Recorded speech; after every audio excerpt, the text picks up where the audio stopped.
Tom, you weren't involved in the cooking. You were out of the way of the flying pastry and everything, but you were observing quite intently. Did anybody catch your eye? Well, to be fair, Coley's and Tomo's pie had a heavy hand involved with that one. Oh, right. I think the secret was the sauce, and the sauce I was in charge of. So they haven't actually given me credit for it, but no. To be fair, well, look at the size, and they should know what tastes good because they obviously eat a fair amount themselves. Haskell and Ashton, that phone in that corner was, that was a disaster. That was something I probably wouldn't go for, and then Minty, just too much chorizo. So you're absolutely taking credit for the winning pie there. Oh, completely, yeah. And you like your cooking yourself. Would you say you're a bit of a foodie? I enjoy my cooking. You know, I lived with Ben Youngs for 2 years, and so I cooked for him every night because he didn't have a clue what he was doing. And he cooked for me once, and he started off with asparagus wrapped in palm ham. But it's a good start, and then the main course was chicken nipples and chips. So I did the majority of the cooking in that house. So you had to step in there as well. No, I ate it. It took me back to my childhood, to be fair, so I quite enjoyed that. And so what's your go-to dish then? Probably carbonara. Generally have it before a game, and a couple of the boys will head over and have a bowl full as well.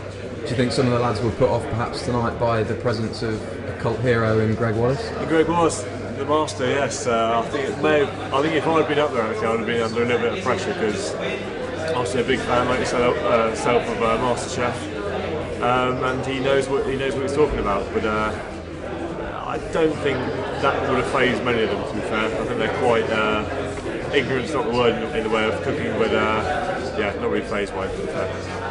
And how important is it this time, obviously coming up with real serious stuff in the next couple of months, how important is it to have these kind of things to let the lads switch off from rugby?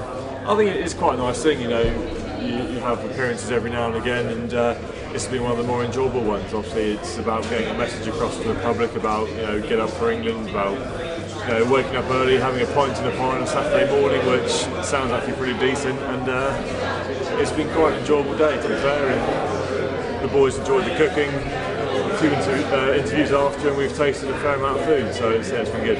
Speaking of the rugby there, how's things heading into this period? Is everything in good shape in the camp? Yeah, it's been going well. It's been a real tough the last 6 weeks in terms of fitness, weights, and the rugby in general. It's nice to be in a test week now.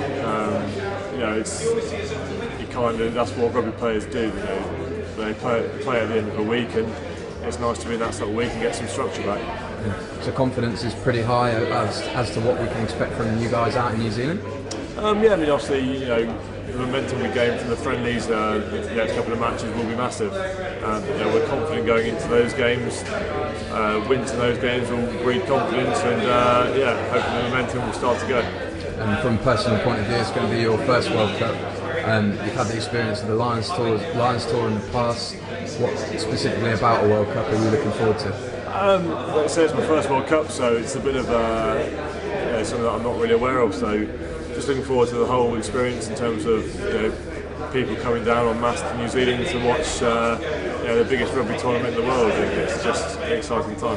What do you expect from New Zealand as a country, as a host country there? I think they're very hospitable. You know, like I say, rugby is their religion over there, and I think anything to do with rugby they'll enjoy. So apart from if we end up playing New Zealand, I'm sure they'll be very greeting to us.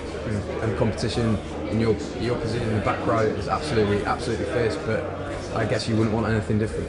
No, exactly. I think, you know, if you only had a couple of back row, boys may become complacent, but the fact that you've got someone always on your shoulder pushes you harder in training, whether you're you're doing fitness, you're doing weights, or you're just in general rugby practice. I think it's a good thing to have in a squad. And, you know, complacency doesn't come into the matter because, you know, if you become complacent, you won't get on that plane.